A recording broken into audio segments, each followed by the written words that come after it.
Good morning, aspirant. Welcome to Cosmopolitan Study Foundation. This is mentor Abhishek. Today we'll discuss about polynomials. हमारा जो आज का second chapter है, first chapter कल हमने कंप्लीट कर लिया था, तो आज हम पॉलिनोमियल्स के बारे में पढ़ेंगे। तो पॉलिनोमियल्स के बारे में आप 9th क्लास में भी स्टडी करते हैं, बट हम ये मान के चलेंगे कि आप ज़ीरो लेवल से हम पढ़ रहे हैं, हमें कुछ नहीं पता 9th क्लास का, कि हमने जो भी पढ़ा था सब भूल चुके हैं, ये मान के बताऊँगा। ठीक है, तो होता क्या है पॉलिनोमियल्स, जैसे कि हिंदी में हिंदी इंग्लिश बोथ साथ लेके चलेंगे। पॉलिनोमियल्स हिंदी में बहुपद, तो हिंदी में जैसे स्पष्ट हो रहा है, क्लियर हो रहा है कि टर्म्स, पद माने टर्म्स, बहुत सारे टर्म्स, उन्हें हम क्या कहेंगे, टर्म होंगे, उन्हें हम क्या कहेंगे, पॉलिनोमियल्स। तो क्या हो, ऐसे टर्म्स मैं एग्जांपल दे रहा हूँ, क्या इन्हें हम कहेंगे, आप बताइएगा। कि मैंने लिखा 2 + 3 - 5, सेकेंड मैंने लिखा 2x² माइनस का 3x + 5, थर्ड मैंने लिखा कि x की पावर 1/2 + 3x + 3, फोर्थ मैंने लिखा 3x की पावर -2, फिफ्थ मैंने फिफ्थ नंबर लिखा कि 2x - 3x की पावर क्यूब + 5। तो शुरुआत के 10 से 15 मिनट लगेगा, आपको कुछ नहीं समझ में आ रहा है, बट बने रहिएगा। उसके बाद लास्ट में देखेंगे आपको सब ऐसा क्लियर होगा कि कभी नहीं भूलेंगे, कि ग्रेजुएशन लेवल तक आपको याद रहेगा, हाँ पॉलिनोमियल्स पढ़ा था, ऐसा होता है। शुरुआत के 10 से 15 मिनट बहुत हार्ड होंगे, अगर ये आप डाइजेस्ट कर ले जगह तो पूरा चैप्टर कंप्लीट आप डाइजेस्ट हो जाएगा। क्या ये पॉलिनोमियल है, जैसे कि टर्म्स, बहुपद माने टर्म्स, तो मैंने कहा कि मैंने ये टर्म्स लिख दिया, कुछ एक लिखा मैंने, क्या ये पॉलिनोमियल है, मैंने कहा क्या ये पॉलिनोमियल है, ये भी तो मैंने टर्म्स ही लिखे हैं, क्या ये पॉलिनोमियल है, मैंने पूछा आपसे। तो देखिए यहाँ पे, तो ये क्या लिखा हुआ है, टर्म्स लिखे हुए हैं, तो क्या इसको हम ऐसे लिख सकते हैं, इसको अगर हम ऐसे लिख दें 2x की पावर 0 माइनस 3x की पावर 0 प्लस 5x की पावर 0, जब 0 लिखा है तो 1 हो जाएगा, ऐसे हम लिख सकते हैं ना, लिख सकते हैं। आप कहोगे यस सर लिख सकते हैं, तो हमने कहा क्या ये क्या बन रहा है, तो कहोगे सर ये अगर हम इसको ऐसे माने नॉर्मल, तो अगर इस टाइप से लिख देंगे x लगा के 0, तो हम कहेंगे ये क्या है हमारा, कौन सा पॉलिनोमियल है, तो 0 मान तो 1 हो जाएगा, तो हम कहेंगे कांस्टेंट पॉलिनोमियल है, कांस्टेंट पॉलिनोमियल, कांस्टेंट पॉलिनोमियल। आपको क्लास में बताया जाता है कि इस फॉर्म में हम ये, अगर ये फॉर्म है 2 + 3 - 5, ये पॉलिनोमियल नहीं है, हाँ मैं भी कहता हूँ नहीं है, बट ये है क्या, तो इसे हम क्या कहेंगे, इसे हम कहते हैं कांस्टेंट पॉलिनोमियल है। ये पॉलिनोमियल तो है, इसको हम डायरेक्ट मना भी नहीं कर सकते कि पॉलिनोमियल नहीं है, इसका अलग कैटेगरी होती है, इसे हम कहते हैं कांस्टेंट पॉलिनोमियल। क्या कहते हैं, कांस्टेंट पॉलिनोमियल। अब क्या ये पॉलिनोमियल है, ये तो आप इजी से कर देंगे कि सर इसमें एक x लगा है, ये तो आपके माइंड समझने के लिए हो जाएगा कि आपने पढ़ा होगा थोड़ा भी, तो कहेंगे हाँ सर ये पॉलिनोमियल है। तो मैं कहूँगा इसमें भी तो x लगा है और इसकी पावर भी है, तो आपके अकॉर्डिंग तो ये भी पॉलिनोमियल होगा। अगर ये पॉलिनोमियल है कि इसके साथ में कांस्टेंट है, उसके साथ में x है, तो क्या ये भी पॉलिनोमियल है, क्या रिप्लाई होगा। अगर आपका रिप्लाई है यस या नो, क्या है, तो हम कहेंगे ये पॉलिनोमियल नहीं है। क्यों नहीं है, क्योंकि पॉलिनोमियल के लिए रिस्ट्रिक्शन होती हैं, कुछ रिस्ट्रिक्शन होती हैं। उन रिस्ट्रिक्शन में ये होता है कि पॉलिनोमियल जो हमारा होगा वो हमेशा होल नंबर के टर्म में होगा। किस टर्म में होगा, होल नंबर के टर्म में, होल नंबर के टर्म में। यहाँ पे जैसे कि आप कोई ले लेंगे कांस्टेंट, मान लीजिए 1 मानेंगे या कुछ भी मानेंगे, 1 हो जाएगा वो तो, लेकिन किस टर्म में होना चाहिए हमारा पॉलिनोमियल, होल नंबर के टर्म में। होल नंबर क्या है मैंने पहले बताया, यहाँ पे 3x पावर -2 है, क्या -2 पावर लग सकती है, तो कहेंगे ऐसा भी नहीं है। ये भी इसके ऊपर रिस्ट्रिक्शन होती है कि पॉलिनोमियल हमारा हमेशा पॉजिटिव टर्म से होगा, माइनस नहीं लगा होगा उसके ऊपर पावर में। तो हम इसे जब माइनस लग जाएगा तो हम इसे कहेंगे हमारा पॉलिनोमियल नहीं है। क्या ये है? आप कहेंगे यस सर ये भी है। तो अब इसमें क्या, कुछ तो ऐसा लग रहा होगा आपको ना, सर आपने कहा 3x जो क्यूब था, स्क्वायर था, इसे पॉलिनोमियल बता दिया, इसे नहीं बताया, इसे आपने कहा कांस्टेंट पॉलिनोमियल है। बहुत सारी कन्फ्यूजन हो रही होगी ना। अगर हो रही है तो सही है। अब हम बताते हैं आपको पूरा चैप्टर, अभी बताते हैं कुछ टर्म्स, उसके बाद आपको क्लियर होगा। उसके बाद आप तुरंत आप खुद जान जाएंगे कि हाँ सर ये सही होता है, ये गलत है। तो देखिएगा यहाँ पे, तो पॉलिनोमियल का मीनिंग क्या होता है? ऐसे टर्म्स, कैसे टर्म्स जिनके साथ में हमारा कांस्टेंट हो। क्या हो? कांस्टेंट हो इनटू वेरिएबल हो। वेरिएबल, अभी सर कांस्टेंट क्या होता है, वेरिएबल क्या होता है? पॉलिनोमियल हमें कहना है ना किसी को, हम किसको कहेंगे पॉलिनोमियल? हमने 2 लिख दिया, x लिख दिया, क्या है पॉलिनोमियल है? तो इसके लिए हमारे पास कुछ होना चाहिए ना, एक डिफिनेशन कि हम जिसको पॉलिनोमियल कह सकें। तो डिफिनेशन ये है कि एक कांस्टेंट होगा, उसको हम मल्टीप्लाई करेंगे वेरिएबल से, तो जो हमारे पास कंबाइन होकर एक टर्म आएगा, उस टर्म को हम कहेंगे पॉलिनोमियल। क्या कहेंगे? बहुपद। अब वो टर्म ऐसे करके बहुत सारे हो सकते हैं कि constant plus variable plus constant plus into variable, फिर माइनस कांस्टेंट इनटू वेरिएबल इस तरह हो सकते हैं। जैसे कि देखो ये एग्जांपल इस तरीके से नहीं है कि एक कांस्टेंट फिर वेरिएबल, कांस्टेंट वेरिएबल, इस तरीके से कुछ दिख रहा है। तो इसमें कांस्टेंट हमारा क्या होता है? एक ऐसा फिक्स नंबर, जैसे कि मान लो फिक्स नंबर में क्या कांस्टेंट में 1 लिखा होगा या 2 लिखा हो या 3 लिखा हो या 4 लिखा हो, 5 लिखा हो, 6 लिखा हो, 7 लिखा हो, डॉट डॉट करके कुछ भी लिखा हो नंबर, वो हम उसे कह देंगे कांस्टेंट। ये आपके लेवल पे बता रहा हूँ, 10th लेवल पे जितना आपको समझना चाहिए। अगर एक्सेट्रा आगे जाएंगे तो बहुत कुछ पता चलेगा। आप कहेंगे सर ऐसा भी होता है, ऐसा भी होता है, तो वो आपको बता के आपका कॉन्फिडेंस लो नहीं करना चाहूँगा यहाँ पे। तो कांस्टेंट इनटू वेरिएबल जब हम करेंगे तो कांस्टेंट हमारा क्या होगा? 1 2 3 4 5 6 7 8 9 10, 10 है, 100 है, 50 है, 1000 है, 10,000 है, 100,000 है, 1 लाख है, 5 लाख है। ये हमारा क्या वर्क करेगा यहाँ पे? एज अ कांस्टेंट वर्क करेगा। कैसा वर्क करेगा? As a constant. वेरिएबल क्या होगा? अब यही तो मेन इंपॉर्टेंट है, वेरिएबल क्या होगा? तो इंग्लिश वालों के लिए अलजेब्रिक स्ट्रक्चर और हिंदी वालों के लिए बीजगणितीय संरचना। तो बीजगणितीय संरचना में जैसे हमारा x है, y है, z है, a है, b है, c है, d है, e है, f है, ये सब हमारा क्या होता है? अलजेब्रिक स्ट्रक्चर होता है। हिंदी में बीजगणितीय संरचना होती है। तो जब हम कांस्टेंट का और वेरिएबल का दोनों का मल्टीप्लाई कर देते हैं तो हमारे पास एक टर्म आता है, उस टर्म को कहते हैं पॉलिनोमियल्स।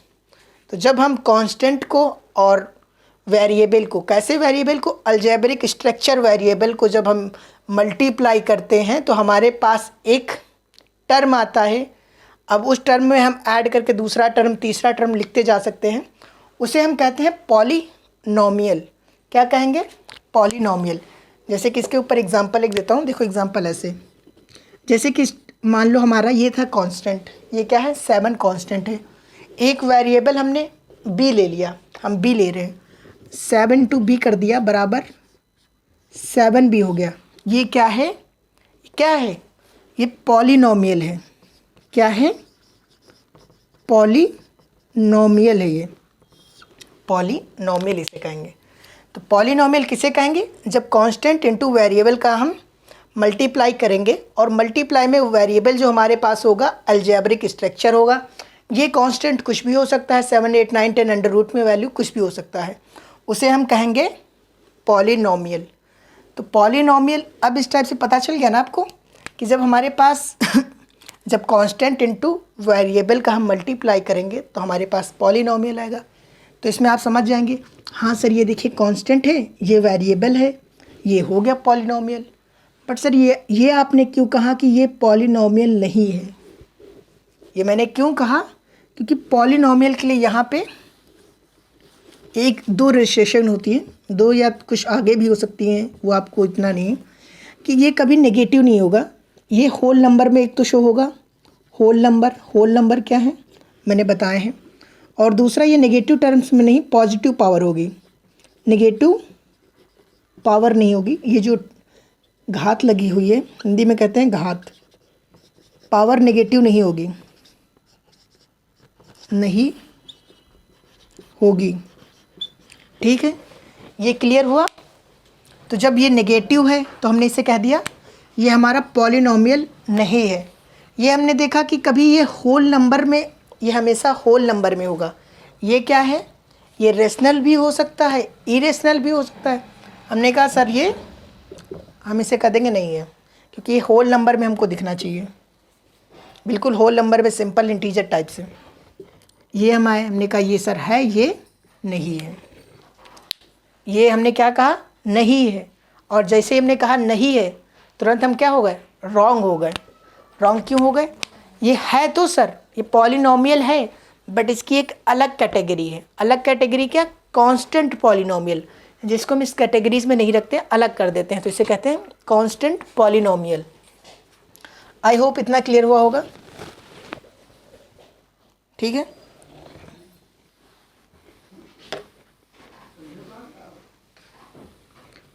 तो चलिए अब आगे देखते हैं। तो देखिए, जैसे मैंने बताया कि पॉलिनोमियल क्या होता है। अब पॉलिनोमियल में बहुपद है। कैसा है? बहुपद। तो पॉलिनोमियल ऐसा भी तो हो सकता है कि कुछ पॉलिनोमियल ऐसे हों। पहला देखिए, जैसे कि 7x हो, या फिर 7x² हो, या फिर 7x³ हो, या फिर 3x की पावर 5 हो। ऐसे भी तो हो सकते हैं। और या फिर ऐसा हो सकता है कि 3x + 5 हो, या 2x - 3 हो, या फिर ये मान लीजिए कि 2x³ + 5। ठीक है, या फिर ऐसा मान लीजिए, हाँ कि ऐसे, ठीक है, इतना एग्जाम्पल बहुत है। या मैंने कहा इस टाइप से है एक कि 3x लिखा है + 5x, कि 3x + 5x² + 3, या 3x³ + 2x - 3, कुछ भी हो, ऐसे लिखें। अब आगे भी हैं डॉट डॉट करके, इतना इम्पॉर्टेंट नहीं है, बस समझ लीजिए। तो इन टर्म्स को हम क्या कहेंगे? अगर इस टाइप से कोई सिंगल स्टेप है, सिंगल स्टेप, तो उसे क्या कहेंगे? उसे क्या कहेंगे? क्या कहेंगे? मोनोमियल। मोनोमियल। तो ये कैसे है? हिंदी में क्या कहते हैं? हिंदी में कहते हैं एक पदी बहुपद। एक पदी बहुपद। जैसे कैसे बताने के लिए आपको बता रहा हूँ, एक पदी बहुपद। अगर मान लो इस टाइप के लिखे हों तो हम क्या कहेंगे इसे? बाइनोमियल। बाइनोमियल। तो इसे क्या कहेंगे? द्विपद बहुपद। इसे द्विपद यानी कि बाइनोमियल क्यों कहा? क्योंकि इसमें देखिए दो स्टेप हैं, एक स्टेप ये, दूसरा स्टेप ये, एक स्टेप ये, दूसरा स्टेप ये, एक स्टेप ये, दूसरा स्टेप ये। तो जब इसमें दो स्टेप हैं, दो पद हैं, दो पद, तो हम इसे कह रहे हैं दो पद। इसमें देखो कितने हैं? एक है, दो है, तीन है। कितने स्टेप हैं? तीन स्टेप है। हिंदी में कितने पद हैं? तीन पद हैं। तो इसे हमने क्या कहा? हमने कहा इसे ट्राइनोमियल। ट्राइनोमियल। ट्राइनोमियल। तीन पद है ना, तो इसे ट्राई कर दिया, चार होंगे तो 4 टाइप से ऐसे चलता जाएगा। तो नॉर्मल बता दिया आपको, कितना पता होना चाहिए कि एक नंबर में पूछ सकता है किस में से एक पद कौन है, या बाइनोमियल कौन है, मोनोमियल कौन है, तो ये पूछ सकता है, इतना याद रखिएगा। आगे देखते हैं। तो अब जानते हैं कि जैसे कि हमारे जो पॉलिनोमियल्स होंगे तो इनकी पावर में हमें कुछ डिस्क्राइब करना होगा, कि क्वेश्चन आ सकते हैं कि बताइए ये पॉलिनोमियल्स कैसा है, कि लीनियर है, क्वाड्रेटिक है, क्यूबिक है, बाई क्वाड्रेटिक है, क्या है, तो हम कैसे पहचानेंगे? ये जानने के लिए। तो ये देखते हैं, चलिए पहले सिरप कर रहा हूँ।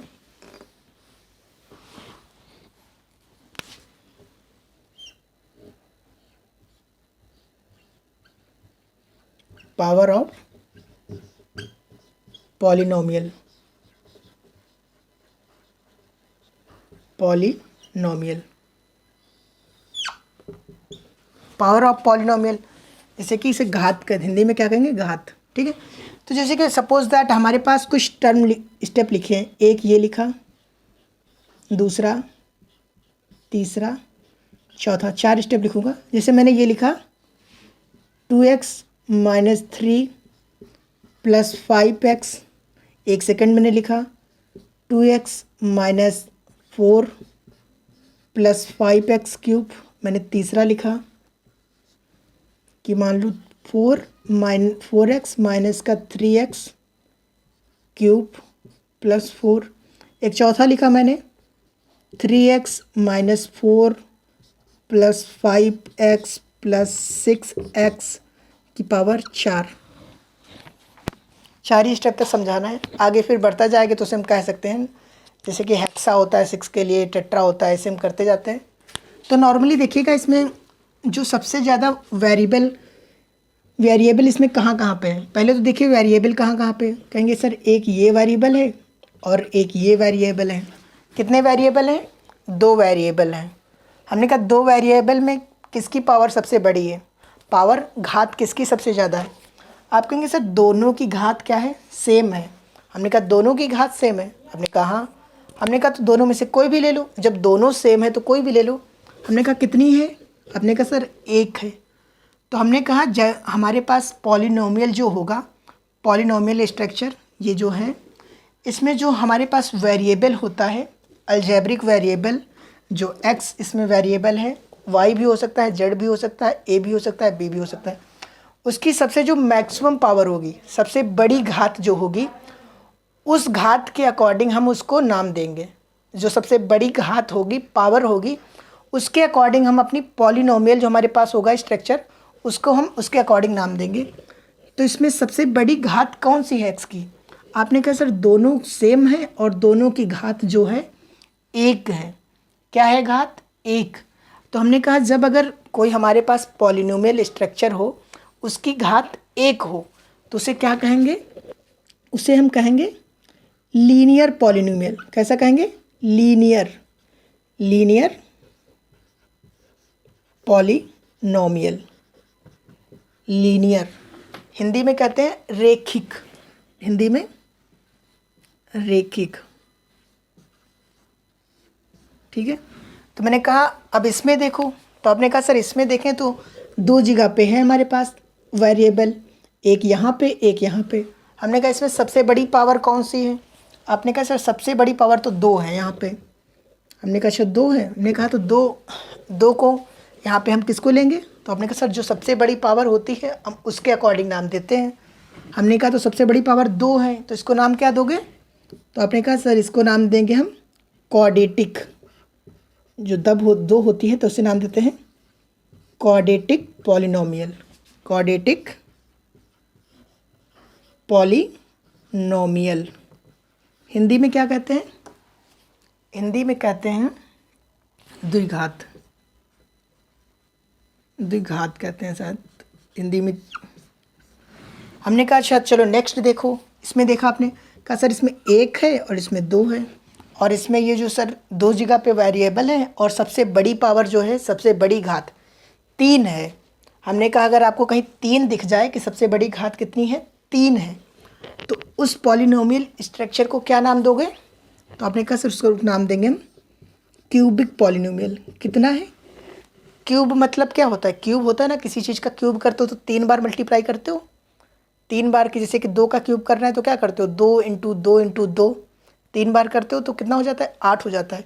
उसी तरीके से इसमें 3 है तो इसको हम नाम ही दे देते हैं क्यूबिक पॉलिनोमियल, क्यूबिक पॉलिनोमियल। ठीक है, हिंदी में क्या कहते हैं, एक बार हिंदी में बता देता हूँ आप लोगों को।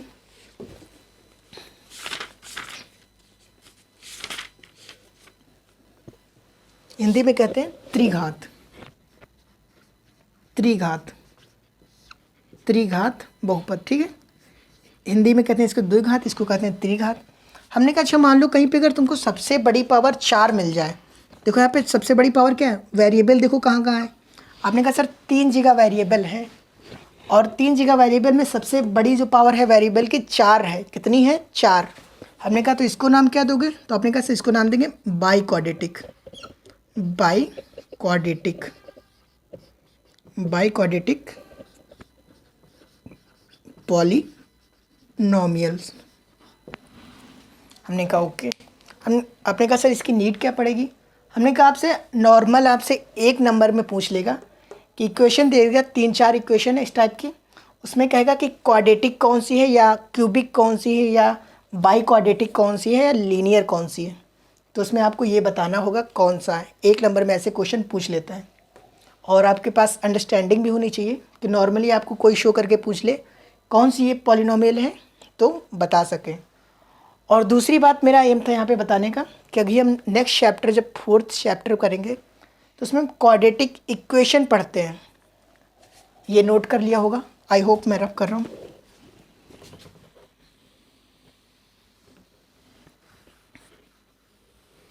तो जब हम 4th चैप्टर पढ़ेंगे तो उसमें हम क्वाड्रेटिक इक्वेशन पढ़ते हैं। तो क्वाड्रेटिक इक्वेशन और क्वाड्रेटिक पॉलिनोमियल में डिफरेंस क्या होता है।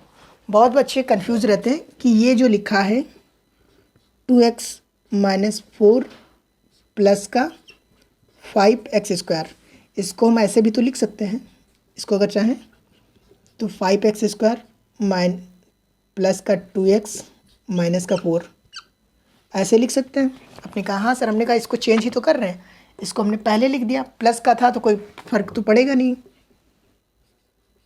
कोई फ़र्क पड़ेगा नहीं, हमने कहा ऐसे लिख दिया। अब ये क्या है, क्वाड्रेटिक पॉलिनोमियल है कि क्वाड्रेटिक इक्वेशन है, या दोनों एक होते हैं।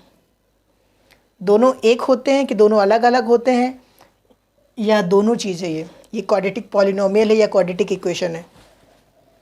तो इसमें स्टूडेंट काफ़ी कंफ्यूज रहते हैं। तो बता रहा हूँ आपको यहाँ पे कि जब तक ये हमारे पास इसमें इक्वल का चिन्ह नहीं लगा है, यहाँ पे इक्वल में कोई जीरो पुट किया गया है, आप कहेंगे नहीं, तब तक हम इसको क्या कहेंगे, क्वाड्रेटिक पॉलिनोमियल। ये क्या है, ये क्वाड्रेटिक पॉलिनोमियल है। याद रखिएगा क्वाड्रेटिक पॉलिनोमियल है। जैसे ही हमने यहाँ पे इक्वल लगा दिया, इक्वल का चिन्ह लगा दिया, इक्वल में हम जीरो रख देते रहे, जीरो रखे या ना रखे, हमने इक्वल लगाया तो इसका मतलब ही हो गया कि हमने ज़ीरो पुट कर दिया है सामने। तब इसको हम, इसी टर्म को हम कह देंगे ये क्वाड्रेटिक इक्वेशन बन गया। तो पॉलिनोमियल, क्वाड्रेटिक पॉलिनोमियल और क्वाड्रेटिक इक्वेशन में डिफरेंस सिर्फ इतना होता है कि वहाँ पे सर इक्वल पुट कर देते हैं, इक्वल जीरो हो जाता है, और यहाँ पे कोई इक्वल में ज़ीरो नहीं होता है, एक टर्म के अकॉर्डिंग लिखा होता है। इतना डिफरेंस होता है, वहाँ पे भी बताऊँगा, यहाँ पे बता रहा हूँ कि क्लियर रहे ये पॉइंट। नोट कर लिया होगा। अब आगे चलते हैं।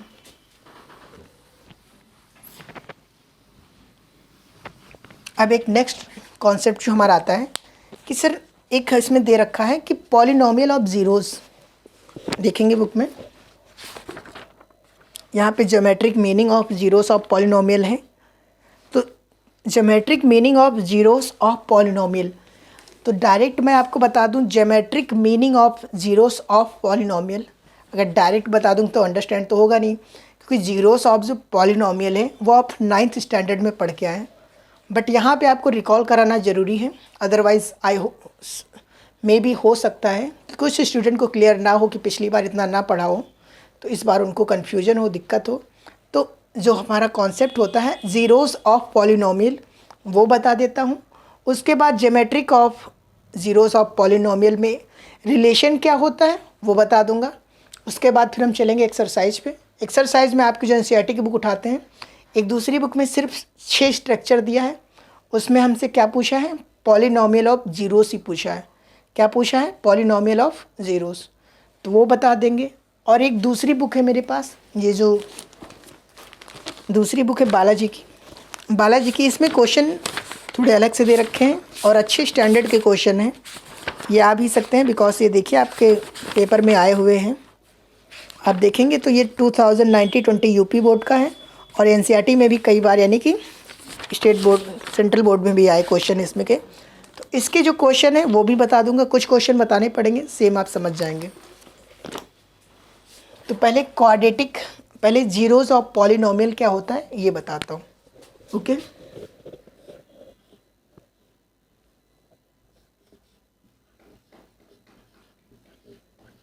Zeros of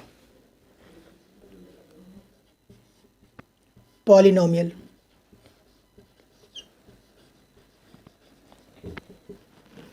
zeros of polynomial क्या होता है? जीरोज ऑफ पॉलिनोमियल कहना क्या चाह रहे हैं, इसमें क्या होता है, क्या करना पड़ता है? एक सिंपल एग्जांपल लेके समझाता हूँ।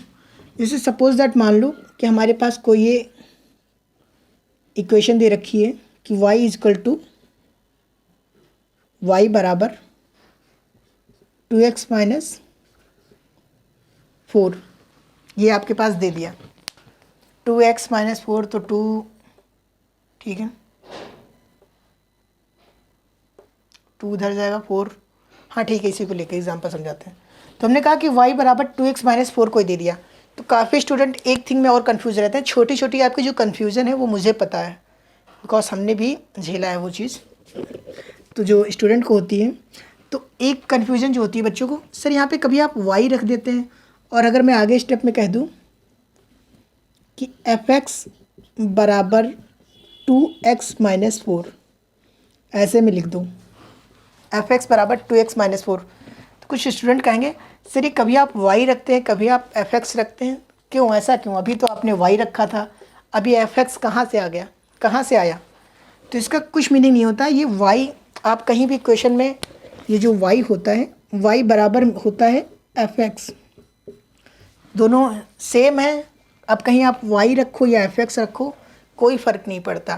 कुछ लोग f(x) रख के सॉल्व कर लेते हैं अपनी इक्वेशन, कुछ लोग y रख के सॉल्व कर लेते हैं, तो कोई चेंजेस नहीं, कोई फ़र्क नहीं। ऊपर y लिखा है, नीचे f(x) लिख दो, कोई दिक्कत नहीं, ठीक है, ये क्लियर रखिएगा। तो मैं y लिखा है तो y लिख के ही सॉल्व करूँगा, ठीक है।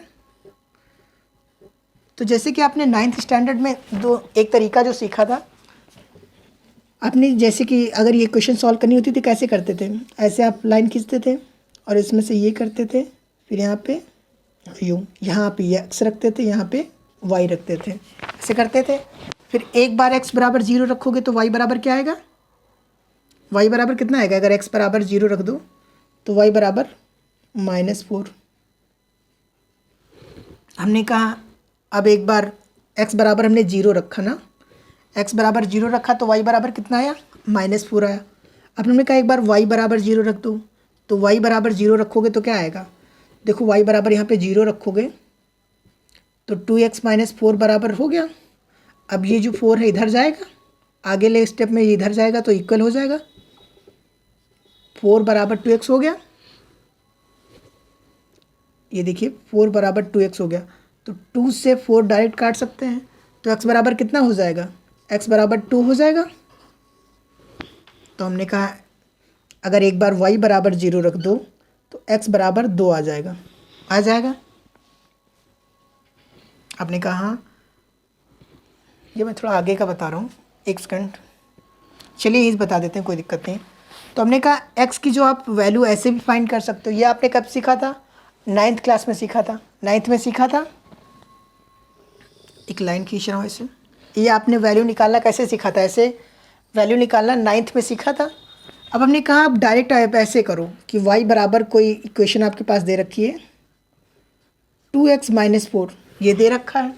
आपने कहा हाँ, हमने कहा y बराबर 0 रख दो, y बराबर 0। आपने कहा क्यों y बराबर 0 रखना है, हमने कहा तुम्हें फाइंड क्या करना है, कहा जीरोज़ ऑफ पॉलिनोमियल।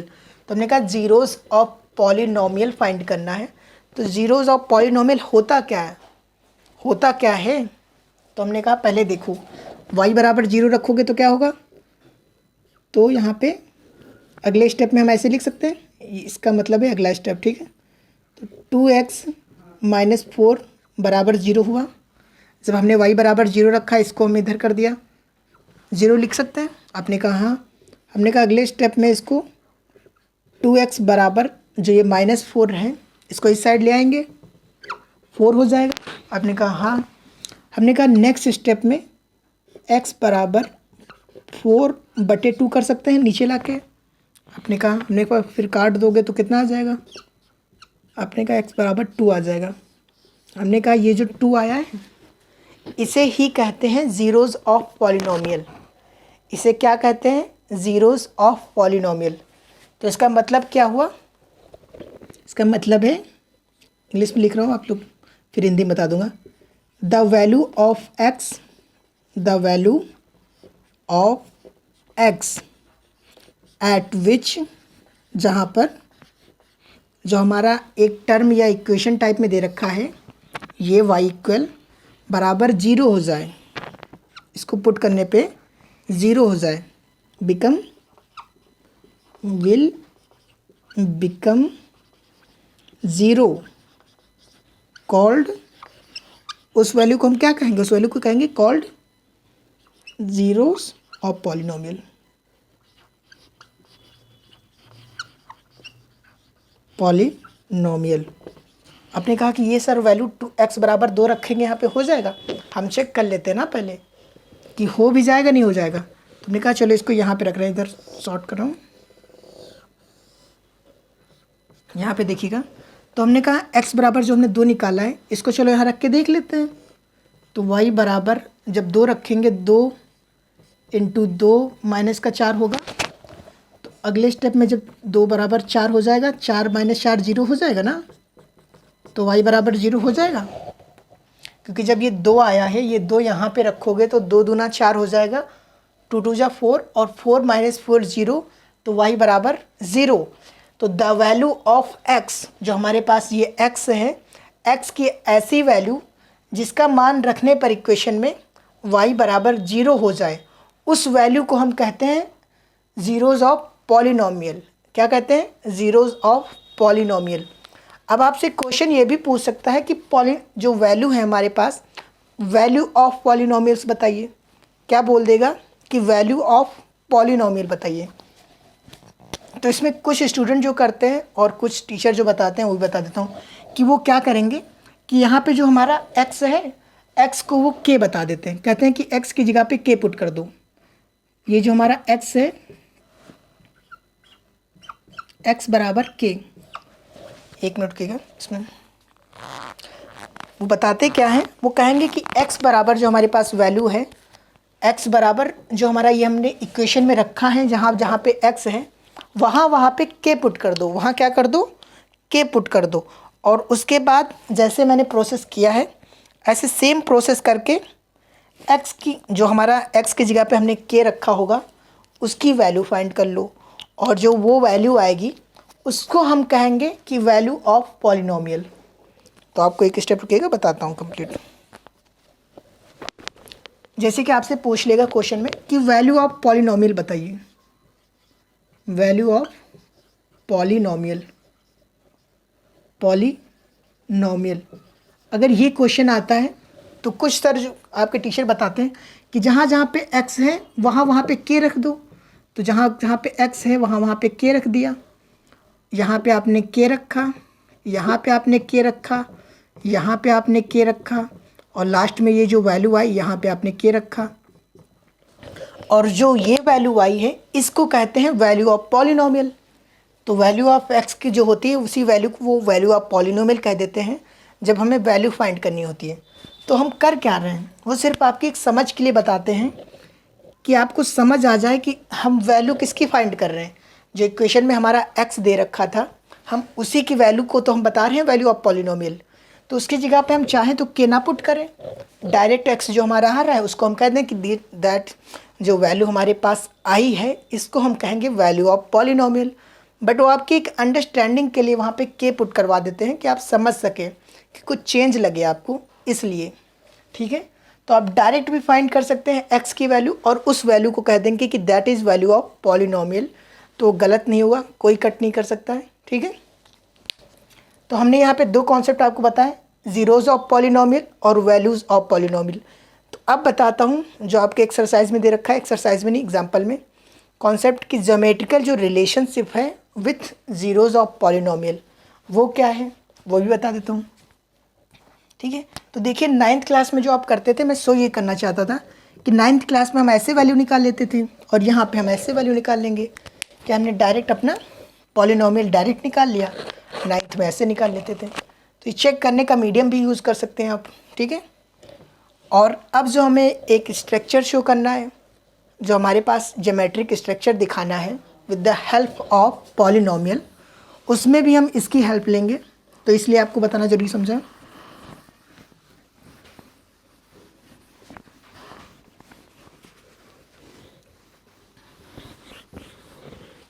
तो देखिएगा,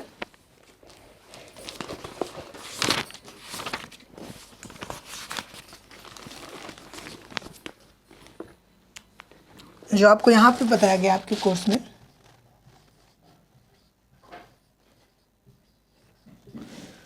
geometrical meaning of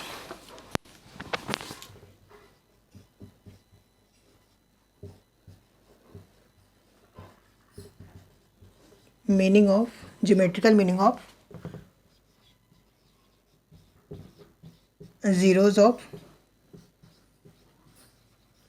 polynomial. Hindi में भी लिख देता हूँ, हिंदी में क्या दे रखा है, बहुपद के शून्यांक या मूल का ज्यामितीय अर्थ। हिंदी में जो है, हिंदी में है बहुपद के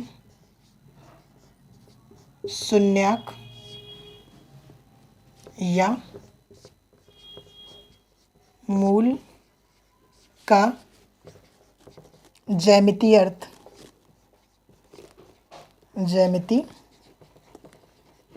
अर्थ ये हिंदी में दे रखा है, और वो geometrical meaning of zeros of polynomial.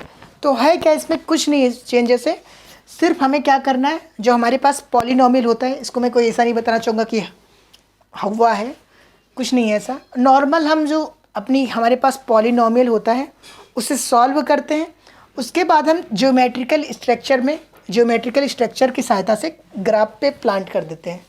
जैसे कि ग्राफ एक बनाते हैं, उस पर हम जो ज्योमेट्रिकल की सहायता से ग्राफ को हम प्लांट कर देते हैं, जो हमारे पास वैल्यू आई होती है, और उसे हम कहते हैं कि हमारे पास जो बहुपद के शून्यांक या मूल का ज्यामितीय अर्थ, जो स्ट्रक्चर का जो रिलेशनशिप हो गया, उसे कहते हैं ये geometrical meaning of zeros of polynomial. इतना बड़ा दिखा रखे हैं। तो बताता हूँ नॉर्मल, जैसे कि मैंने आपको क्वेश्चन बताया था, तो इसको लेते हैं y बराबर, मान लीजिए x-2, हाँ x-2 लेते हैं, छोटा से बताएंगे। तो y बराबर x-2 लिया, तो यहाँ पे y बराबर क्या होता है, यहाँ पे लिख दूंगा कि आप लोग समझ सकें। y बराबर fx होता है, ये जानते रहिएगा कि अगर मैं कहीं पे y की जगह पे fx रख दूँ, fx ऐसे ब्रैकेट में होगा, अगर मैं पुट कर दूं तो आप समझ जाइएगा कि यहाँ पे हमने y ही रखा है, ठीक है। तो हमने कहा ये है, हमने कहा देखो अब एक स्ट्रक्चर की सहायता ले लो, दोनों तरीके से बताना है आपको। हमने कहा एक यहाँ पे x रखो, एक y रखो। चलो एक बार हमने x बराबर 0 रखा तो y बराबर क्या आया, हमने x को एक बार 0 रखा तो y बराबर हमारे पास डायरेक्ट -2 आ गया। हमने कहा एक बार y को 0 कर दो, आपने y को 0 कर दिया तो x बराबर -2 बचा, x -2 बराबर 0 हुए, तो ये 2 बराबर उधर जाएगा। हमने जब y को 0 रख दिया, y को 0 रखो यहाँ पे, तो x बराबर 2 हो जाएगा, वो पुट कर लिया। अब इसका हमने कहा कि अब एक इसका ग्राफ प्लांट कर दो। हमने कहा ठीक है सर, कर दे रहे हैं। जिन स्टूडेंट को ग्राफ बनाना नहीं आता, इसमें बता रहा हूँ, एक बार में क्लियर हो जाएगा। इसमें देखो स्ट्रक्चर, जैसे कि आप कहते हैं कि आप जो लेते हैं वैल्यू कि यहाँ पे x मानते हैं, तो ऐसा कोई कंपलसरी नहीं है कि यहाँ पे x मान लो तो यहीं पे मानो। आपकी मर्ज़ी यहाँ भी मान सकते हो, आपकी मर्ज़ी यहाँ भी x मान सकते हो, यहाँ भी मान सकते हो, बट उसके अकॉर्डिंग फिर हमको हर जगह वैल्यू रखनी पड़ेगी। जैसे कि यहाँ x मान रहे हो और यहाँ हमने x डैश माना, x डैश, तो x का मतलब है ये पॉजिटिव डायरेक्शन है, ये x डैश का मतलब है नेगेटिव डायरेक्शन है। यहाँ पे हमने y मान लिया और यहाँ पे हमने y डैश माना कि y का मतलब है ये पॉजिटिव डायरेक्शन है, ये y डैश का मतलब है नेगेटिव डायरेक्शन है। अब आप में से कुछ लोग सोच रहे होंगे सर हम यहाँ पे ये y जो है, y की जगह पे हम इस x को रख दें। हाँ रख दो, कोई दिक्कत नहीं है, ठीक है। फिर उसके अकॉर्डिंग हमको x ये होगा तो x की वैल्यू जो होगी इस लाइन पे पुट करेंगे और y की वैल्यू जो होगी इस लाइन पे पुट करेंगे। तो देखो यहाँ पे ये जो पॉइंट होता है इसको हम कहते हैं ज़ीरो। यहाँ पे क्या होता है, हमारा वैल्यू ज़ीरो होता है। अब ये कौन सी डायरेक्शन है, पॉजिटिव डायरेक्शन है। तो ये कितना हो गया, ये 1 है, ये 2 है, ये 3 है, ये 4 है, ये 5 है। ये ऐसे जाता रहेगा डॉट डॉट डॉट इन्फिनाइट तक। बट हम कब तक लिखेंगे, जितने पॉइंट तक हमें ज़रूरत है हम उतना ही लिखेंगे। हमने कहा ये -1 है, ये -2 है, ये -3 है, ये -4 है, ये -5 है। सेम हमने y में भी ले लिया, 1 2 3 4 5। हमने कहा यहाँ भी ले लूँ, -1 -2 -3 -4 -5। अब देखो जो इसके कैलकुलेशन निकालो, उससे क्या होगा, x बराबर एक बार क्या है 0 है, एक बराबर क्या है -2 है। यहाँ देखो क्या क्या आएगा 2,0 है। हमने कहा तो इनको ग्राफ पे पॉइंट करो। तो नॉर्मल इसमें भी स्टूडेंट को दिक्कत होती है कि सर कैसे पॉइंट करें, तो मैं बता रहा हूँ बिल्कुल नॉर्मल तरीका। एक बार क्या है, इसमें जो पहली वैल्यू होती है ना वो x होता है, दूसरी वैल्यू जो होती है वो y होता है। अगर मान लो इसमें तीसरी वैल्यू दे दे तो वो z होगा। उसके लिए हमारा जो ये हमने ग्राफ बनाया है इसमें थोड़ा चेंज हो जाता है, ठीक है। पर यहाँ पे हमारे पास कितना है, एक्स वाई है खाली। तो ये 0 बराबर क्या है, x है, ये y क्या है, y है, ये क्या है, x है, ये क्या है, y है, ठीक है। तो इतना अंडरस्टैंडिंग होनी चाहिए कि पहली जो वैल्यू है हमारे पास वो x के लिए है, दूसरी जो वैल्यू है y के लिए है। पहली जो वैल्यू है x के लिए, दूसरी जो है वैल्यू है y के लिए, ठीक है। तो अब देखो इसमें पहली वैल्यू ले लो, x बराबर क्या है 0, तो हमें 0 रखने की कोई ज़रूरत है, हमने कहा नहीं। दूसरा क्या है, y बराबर क्या है, आपने कहा y बराबर है सर -y2। हमने कहा -2 कहाँ पे, आपने कहा सर यहाँ पे। हमने कहा एक पॉइंट कर लो ऐसे और यहाँ पे लिख दो कि ये वैल्यू दोनों कितनी थी 0, -2। हमने अपनी याद रखने के लिए हमने यहीं पे लिख दिया जो हमने आया था। फिर हमने कहा ये देखो कितना है, आपने कहा सर ये 2 है 0 है। हमने कहा ये +x पे है ना, आपने कहा हाँ। हमने कहा डायरेक्शन कौन सी है, डायरेक्शन भी यहाँ से पता चलेगा कि इसमें -2 था तो हमें -2 में जाना था, यहाँ पे +2 है, कुछ नहीं लगा है, कुछ नहीं लगेगा मतलब क्या है +2 है। तो यहाँ पे क्या है 2, हमने कहा यहाँ पे रखोगे और यहाँ पे लिख भी देना कि 2,0, क्योंकि y बराबर क्या है 0। हमने कहा फिर देखो दोनों पॉइंट जो मिल रहे हैं इनको मिलाते हुए एक लाइन खींचो, स्केल रखना है ऐसे और ऐसे लाइन खींचना एक ऐसे, ठीक है। ऐसे हमारा ग्राफ तैयार हो जाएगा। और अब इसमें जो हमें क्या फाइंड करना है, हमें वैल्यू ऑफ ज़ीरोस फाइंड करनी है। और वैल्यू ऑफ ज़ीरोस मैंने बताया था कि x की ऐसी वैल्यू जहाँ पे हमारी जो इक्वेशन है पूरी क्या हो जाए 0 हो जाए, उस वैल्यू को क्या कहते हैं, वैल्यू ऑफ, उस वैल्यू को क्या कहते हैं, वैल्यू ज़ीरोस ऑफ पॉलिनोमियल कहते हैं ना। तो यहाँ पे देखो ये ऐसा नहीं लग रहा है आपको क्या कि जहाँ पे x बराबर की वैल्यू आ रही है, जहाँ पे x बराबर कोई भी वैल्यू आ जा रही है, यहाँ पे देखो x बराबर 0 आया तो कोई फ़र्क नहीं पड़ा, पर x बराबर जैसे ही 2 आया तो यहाँ पे टच किया, कहाँ पे, इस लाइन पे। और इस लाइन पे y बराबर देख रहे हो, y बराबर क्या है, ये y है, तो y बराबर क्या आया 0 आया। तो 0 आया तो हमने एक चीज़ तो यहाँ पे समझ आ रही होगी ना कि x बराबर जितनी भी हमारे पास पॉजिटिव वैल्यू आई या नेगेटिव वैल्यू आई 0 के सिवा, उतनी बार इस लाइन पे ये हमारी जो लाइन है ये कट करेगी। कट करेगी क्या, इंटरसेक्ट करेगी, इंटरसेक्ट करेगी।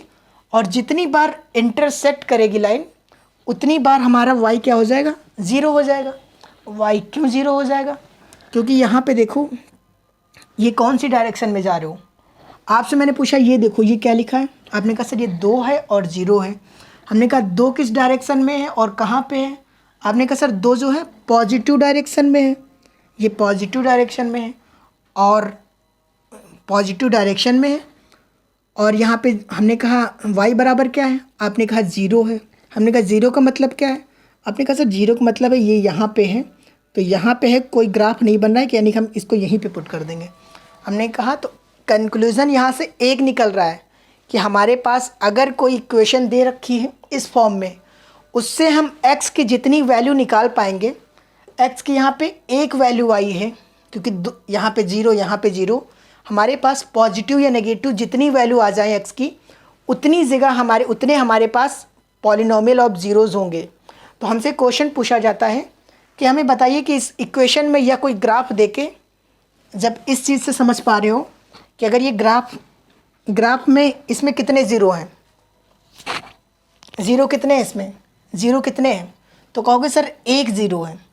अब ये ज़ीरो मत ज़ीरो समझ लेना, ये भी बता रहा हूँ क्योंकि x की वैल्यू पे ये हमारा y है ना, ये y बराबर यहाँ पे fx रख देता हूँ, इसीलिए मैंने बताया था कि fx रखेंगे कि आपको समझ में आ सके। तो मैंने कहा कि fx जो है हमारा कितनी बार ज़ीरो होगा, किस किस मान के लिए ज़ीरो होगा, तो आप क्या कहोगे सर एक बार ज़ीरो होगा, और जब हम x बराबर 2 रखेंगे तब हमारा जो fx है वो ज़ीरो होगा। हमने कहा मान लो अगर fx बराबर ये जो हमारा x है, fx ये एक और वैल्यू पे, एक और वैल्यू होती है 3, मान लो ये 3 है, यहाँ पर भी ज़ीरो हो रहा होता तो कितनी बार हमारे पास ज़ीरो हो जाते, मान लो एक और वैल्यू आ जाती जिसमें आता कि ये ऐसे आता, वैल्यू में एक हमारे पास और बढ़ जाता। कि वो कब बढ़ेगा, जब हम क्वाड्रेटिक इक्वेशन लेंगे ना सेकेंड डिग्री की, तो उसमें हमारे पास x के 2 मान आएंगे, तो हम ऐसे 2 लाइन खींचेंगे, 2 लाइन खींचेंगे तो इसमें हमारे पास x की कितनी वैल्यू होंगी, 2 वैल्यू होंगी, 2 वैल्यू होंगी, दैट मीन्स कि हमारे पास जो fx है ये 2 बार ज़ीरो होगा। तो हमसे क्या पूछा जाएगा, ज़ीरो कितनी बार है, तो 2 बार है।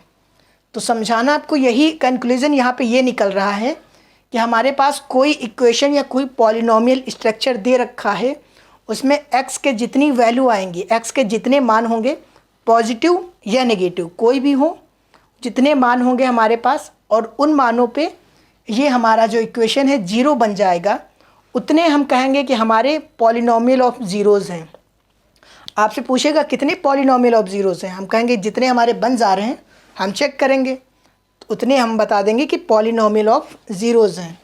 तो यहाँ पे एक तरीका और है कि हम डायरेक्ट कैसे फाइंड करेंगे, तो हम 9th क्लास का तरीका बताएं, आपको हाई स्कूल में जैसे करना है डायरेक्ट वो भी जान लीजिए कि यहाँ पे आपको ये इक्वेशन दे रखी होगी, हमें फाइंड करना है पॉलिनोमियल ऑफ ज़ीरोज़। हमने ऐसे लिया, हमने fx बराबर 0 रख दिया, हम लिखेंगे we know that fx equal to 0, आगे हम लिखेंगे x माइनस 2 बराबर 0, और आगे स्टेप में हम लिख देंगे x बराबर 2। ये x बराबर 2 है, हमने कहा कि x की वैल्यू कितनी आई, आपने कहा सर 1 आई, हमने कहा x की वैल्यू 1 आई तो इक्वेशन में हमारे 0 कितने आएंगे, आपने कहा 1 आएगा। तो हमने इतना नहीं किया, हमने सिर्फ इतना किया और आंसर हमारा निकल आया। तो 1 नंबर में आए, 2 नंबर में आए, 2 नंबर में आएगा तो आपको ऐसे स्ट्रक्चर बना के शो करना पड़ेगा, 1 नंबर में पूछेगा तो डायरेक्ट आप वैल्यू फाइंड करेंगे, टिक कर देंगे। आई होप इतना कुछ जो बताया क्लियर हुआ होगा। तो अब आपको एक तरीका और बताता हूँ कि डायरेक्ट आपको कैसे पता होगा, रब कर रहा हूँ।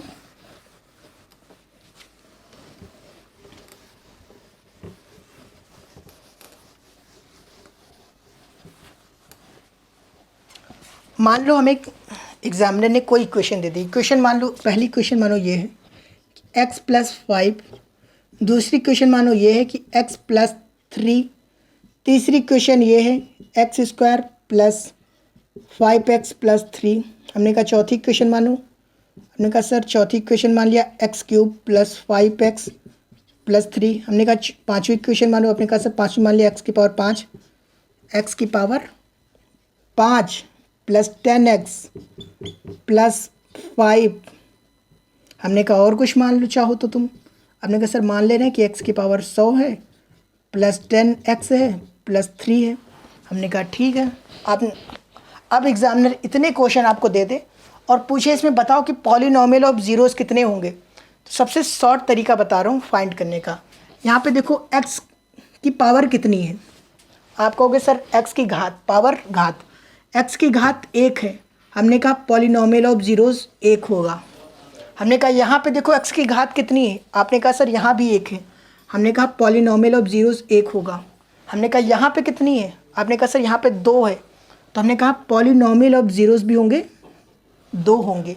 हमने कहा यहाँ पे कितनी है पावर x की, आपने कहा 3 है, तो हमने कहा पॉलिनोमियल ऑफ जीरोस भी 3 होंगे। हमने कहा यहाँ पे कितनी है, आपने कहा सर 5 है पावर। हमने कहा पॉलिनोमियल ऑफ जीरोस भी 5 होंगे। हमने कहा यहाँ कितने हैं, आपने कहा सर 100 है। हमने कहा पॉलिनोमियल ऑफ जीरोस भी 100 होंगे। अब ये जो केस मैंने बताए हैं ये सारे मैक्सिमम के केस हैं, मैक्सिमम के। तो मिनिमम कितना होगा सर, मिनिमम 0 हो सकता है, minimum 0, minimum 0, minimum 0, minimum 0, minimum 0। हमने कहा सर मैक्सिमम जो है इसकी, जो पॉलिनोमियल ऑफ वैल्यूज़ जो हैं, अगर एक पावर लगी है तो 1 होगा। नॉर्मल 10th लेवल पे आप यही जानिएगा। एक्स स्क्वायर लिखा है तो पॉलिनोमियल कितना होगा, पॉलिनोमियल ऑफ जीरोस कितने होंगे, 2 होंगे। एक्स की पावर 3 है, पॉलिनोमियल कितने होंगे, 3 होंगे। एक्स की पावर 5 है तो पॉलिनोमियल ऑफ जीरोस कितने होंगे, 5 होंगे। एक्स की पावर 100 है तो पॉलिनोमियल ऑफ जीरोस कितने होंगे, 100 होंगे। 100 से ज़्यादा नहीं होंगे, कम हो सकते हैं। और कब ये कम होंगे, ये आगे पढ़ते हैं ग्रेजुएशन लेवल पे। तो यहाँ कुछ नहीं आपसे पूछा जाएगा कि कब कम होंगे, आपको डायरेक्ट इस लेवल पे क्वेश्चन होंगे कि x + 5 लिखा है तो x की पावर 1 है तो पॉलिनोमियल ऑफ जीरोस 1 हो गया। x + 3 लिखा है तो पॉलिनोमियल x की पावर 1 है तो पॉलिनोमियल ऑफ जीरोस 1 हो गया।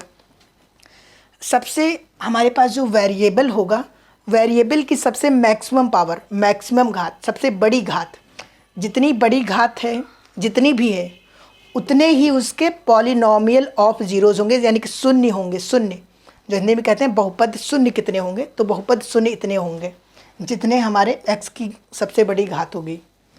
ठीक है, तो इस टॉपिक पे काफ़ी डिस्कशन कर लिया और आई होप ये भी क्लियर हो गया होगा। तो अब जानते हैं, जैसे कि कुछ आपके लिए जो हमारे पास एक्सरसाइज में दे रखा है क्वेश्चन, आपकी जो एक दूसरी बुक है उसमें 6 ग्राफ दे रखे हैं। वो बताने से पहले मैं आपको कुछ फॉर्मूले लिखा रहा हूँ जो हमारे लिए इम्पॉर्टेंट हैं। अब से लेके जब हम लास्ट तक बुक कंप्लीट करेंगे तब तक हर प्लेस पे काम आएंगे, तो इनको याद कर लीजिएगा। पहले फॉर्मूले लिखा रहा हूँ, उसके बाद वो 6 सवाल बताऊँगा, फिर अलग बुक से कुछ 2 से 3 क्वेश्चन और हमारा चैप्टर कंप्लीट। आई होप कोई इशू नहीं होगी, सब क्लियर होगा।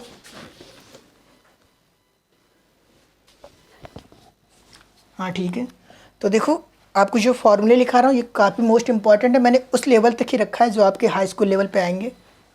तो पहला लिखिएगा कि अगर आपको आई होप पता भी हो पर इनका कुछ नज़रिया चेंज करके यहाँ पे दिखाएंगे।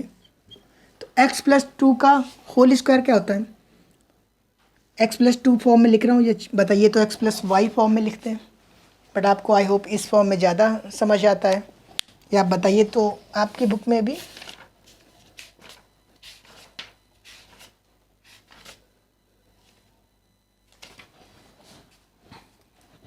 ये रहने देते हैं, आपकी बुक के अकॉर्डिंग बताते हैं तो आपको शायद और अच्छा क्लियर हो। मैंने कहा कि चलो हम a + b फॉर्म में बताते हैं। a + b में हमने कहा a + b का होल स्क्वायर फॉर्मूला क्या होता है। तो नॉर्मल आप लोग कहोगे सर इतना पूछ रहे हैं, a² + b² + 2ab। अब अगर ये आपकी बुक में अल्फ़ा + बीटा के फॉर्म में फार्मूला लिखा है तो फार्मूला हम किसी में भी पुट कर सकते हैं, alpha beta x y y z a b c d कुछ भी। ठीक है, तो इतना क्लियर रखिएगा। हमने कहा a - b का होल स्क्वायर कितना होता है। आपने कहा सर a - b का whole square a² + b² - 2ab। हमने कहा ठीक है। हमने कहा अच्छा बताओ एक और फार्मूला बताओ। हमने कहा चलो बताओ x + a + b रखते हैं, a + b का होल क्यूब क्या होता है। हमने कहा ये पूछना सर a³ + b³ + 3ab और a + b। ठीक है, हमने कहा एक और नेक्स्ट फार्मूला याद कर लो, a - b का अगर होल क्यूब पूछ ले तो क्या होगा। आपने कहा सर ये a³ - b³ - 3ab a - b। हमने कहा एक और याद कर लो, a³ + b³ पूछ ले तो क्या होगा। देखिए चेंजेस से, ये a + b का होल क्यूब है, ये a³ + b³ है। हमने कहा ये क्या होगा, तो आपने कहा सर ये इसको हम लिख सकते हैं a + b a² + b² minus का ab। हमने कहा एक और याद कर लो, a³ - b³। आपने कहा अच्छा ये। आपने इसको लिख सकते हैं sir A minus B A square plus B square minus का प्लस का ए पी। इतना नोट कर लिया होगा। अब इस साइड में बता रहा हूँ, इनका जो थोड़ा सा अपडेट वर्जन हमें पढ़ना है। ये तो नॉर्मल आपको भी याद होंगे, बट इनका जो हम यूज़ करेंगे यहाँ पे थोड़ा अपडेट वर्जन का होगा। अपडेट वर्जन क्या, इसमें ही चेंज करके हमें बनाना होगा। तो हमने कहा देखो आप ये देख रहे हो कि ए प्लस बी का होल स्क्वायर बराबर A square plus B square plus 2ab रख सकते हो। आपने कहा हाँ। हमने कहा अच्छा अगर आपको ये तो पता है ना कि इक्वल का जब निशान लगा होता है, कोई चीज़ इधर प्लस में होती है तो उधर जाती है तो माइनस में हो जाती है। आपने कहा हाँ सर हमें पता है। हमने कहा ये जो 2ab है ये इधर कर दो। आपने कहा अच्छा। हमने कहा a plus B whole square, ये 2ab इधर कर दो तो माइनस का हो जाएगा 2ab बराबर A square plus B square. हमने कहा ये याद रखना, ये क्या करना, याद रखना। जब हमें नीट पड़ेगी तो हम इस फॉर्म में पुट करेंगे, क्योंकि क्वेश्चन आपके ऐसे लिखा होगा कि इसका मान ज्ञात कीजिए, ए स्क्वायर प्लस बी स्क्वायर का मान ज्ञात कीजिए। तो हम इस फॉर्मूले को रखेंगे डायरेक्ट। तो वहाँ पे मैं सिर्फ ये स्टेप रखूँगा, ये स्टेप नहीं बताऊँगा। और नेक्स्ट मैंने कहा कि अब इसमें और चेंजेस करते हैं थोड़ा। हमने कहा ए माइनस बी का होल स्क्वायर का फॉर्मूला क्या होता है। आपने कहा ए माइनस बी का होल स्क्वायर सर होता है A square plus B square minus का 2ab होता है। मैंने कहा ठीक है। हमने कहा ए स्क्वायर प्लस बी स्क्वायर जो है ये यहाँ पे जो है इसकी जगह पे ये पुट कर दो। आपने कहा अच्छा। हमने कहा लिखो ए स्क्वायर प्लस बी स्क्वायर, जब ये पुट करोगे तो क्या हो जाएगा ए प्लस बी का होल स्क्वायर माइनस का 2ab माइनस का 2ab। और आगे क्या हुआ, तो a माइनस बी का होल स्क्वायर बराबर a प्लस बी का होल स्क्वायर माइनस 4ab हो जाएगा। हमने कहा हाँ। हमने कहा आगे हमें जब ज़रूरत पड़ेगी ना इसके बराबर ये हमारा कहीं होगा तो हम ये रख देंगे। तो याद रखना जब a माइनस बी का होल स्क्वायर कहीं होगा तो हम डायरेक्ट a प्लस बी का whole square minus 4ab put कर देंगे। तो याद रखना, और a plus B square minus 4ab होगा, हम डायरेक्ट a माइनस बी का होल स्क्वायर पुट कर देंगे, तब भी याद रखना। हमने कहा एक और चेंज करना है। हमने कहा क्या, हमने कहा अगर a माइनस बी का जो होल स्क्वायर लिखा है और a प्लस बी का होल स्क्वायर है माइनस 4ab है, हमने कहा अगर ये जो स्क्वायर है यहाँ से हटा दें और यहाँ पे अंडर रूट लगा दें। ऐसा होता है कि जब इधर कोई पावर स्क्वायर होती है तो उधर जाती है, हाफ हो जाती है, ऐसा होता है। आपने कहा हाँ सर हमें पता है, हमने पढ़ा है। हमने कहा तो इस फॉर्म में अगर हम कहीं पे यूज़ करें कि a माइनस बी बराबर हम ऐसे रख दें तो भी याद रखना। ये 3 फॉर्मूले हुए, ये याद रखिएगा। मैंने कहा एक और याद करना है। हमने कहा वो क्या, हमने कहा एक फार्मूला ये होता है कि a माइनस बी का ए स्क्वायर माइनस बी स्क्वायर क्या होता है। तो आपने ये तो पढ़ा होगा। आप कहेंगे सर a प्लस बी और a माइनस बी। हमने कहा जो a माइनस बी बराबर आया, अब ये जो है a माइनस बी, यहाँ भी a माइनस बी है, तो इस a माइनस बी की जगह पे हम ये रख दें। आपने कहा हाँ सर रख सकते हैं। हमने कहा तो a square minus B square बराबर a plus B under root a plus B का होल स्क्वायर माइनस 4ab। हमने कहा अगर हम कहीं पे ये वैल्यू पुट कर देना तो आप जानते रहिएगा कि हमने डायरेक्ट कहाँ से पुट किया। ठीक है, आई होप क्लियर हुआ होगा। अब इसमें भी कुछ चेंजेस बता देता हूँ थोड़ा सा, क्योंकि आगे जब हम यूज़ करें तब आपको ऐसी दिक्कत ना हो, इसलिए बता रहा हूँ कि a प्लस बी का जो होल क्यूब होता है, a प्लस बी का होल क्यूब बराबर a cube plus B cube plus 3ab a plus B. तो हम सेम कहीं कहीं देखते हैं कि ये जो होता है इस फॉर्म में ना लिख के ऐसे लिखा होता है। कैसे कि 3a square B plus 3ab square लिखा होता है। हमने कहा ये भी याद रखना क्या होता है, इसमें ab को अंदर इंटू कर दिया, मल्टीप्लाई कर दिया जाता है, तो एक बार a स्क्वायर हो जाता है, एक बार b स्क्वायर हो जाता है, इस फॉर्म में बन जाता है। हमने कहा ये भी याद रखना। आपने कहा ठीक। हमने कहा ये ऐसे भी याद रखना कि अगर कहीं पे a cube plus B cube बराबर आ जाए तो वहाँ पे a प्लस बी का whole cube minus 3ab a plus B, ये भी याद रखना कि हम इसको इधर रख के इसको उधर भेज दें तो ऐसा हो जाएगा। बस इतने याद रखिएगा इस लेवल पे, आगे नीड पड़ेगी तो बताएंगे, अदरवाइज़ कोई नीड नहीं है। पर इतने आपको याद होना चाहिए, रट्टा मार लो जो भी करो, बट इतने हमेशा याद होने चाहिए। या समझ सकते हो तो समझ लो, अच्छी बात है। और मैंने इसीलिए बताया कि रट्टा मारने से कुछ दिन में भूल जाओगे, बट समझ लो इस तरीके से कि कैसे हमने हर स्टेप को आगे बढ़ाते गए और हर स्टेप का फॉर्मूला हमारा आगे बनता गया। ठीक है, तो ये क्लियर हो गया हुआ, क्योंकि इन फॉर्मूले की नीड पड़ेगी हमें। और अभी इसका एग्जांपल दिखाऊंगा कि कहाँ पे नीड पड़ेगी। स्क्रीनशॉट ले लिया होगा, यो क्लियर कर रहा हूँ। अब देखिए आप एक्सरसाइज के क्वेश्चन आपके जो दे रखे हैं, इस चैप्टर का जो भी पूरा कोर था, कंप्लीट कोर मैंने बता दिया है। जो टाइम लगा है वो कंप्लीट कोर बताने में लगा है। एक्सरसाइज में कुछ टाइम नहीं लगना था। कंप्लीट आपका अगर बेसिक नॉलेज कंप्लीट हो गया तो एक्सरसाइज में कुछ टाइम लगना ही नहीं है। एक तरीके से और बता देता हूँ कि जहाँ पे x की जितनी वैल्यू हमारे पास, जो मैंने पॉलिनोमियल ऑफ ज़ीरोज़ बताया था, पॉलिनोमियल ऑफ ज़ीरोज़ में स्ट्रक्चर के साथ ही बताता हूँ आपको।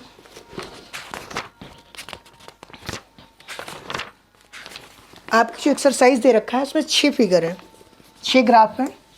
6 ग्राफ बता रहा हूँ, उसके हर एक आंसर हम यहाँ पे डिस्कस करेंगे। पहला जो ग्राफ बना रखा है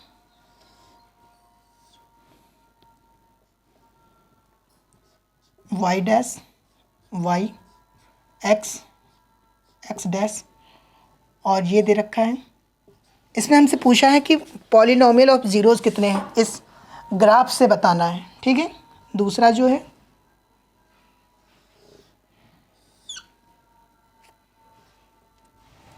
ये x y y dash x dash. तीसरा देखो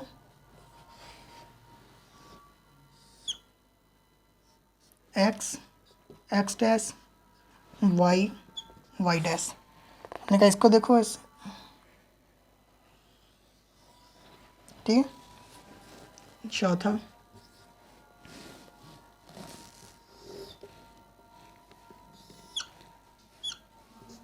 x x dash y y dash. ये क्या होता है, ज़ीरो होता है। ये तो आपको बता दिया मैंने कि ज़ीरो होता है, ज़ीरो होता है। तो आपको नेक्स्ट अगर नहीं भी बताऊँ तो कोई दिक्कत नहीं होनी चाहिए। x x dash y y dash.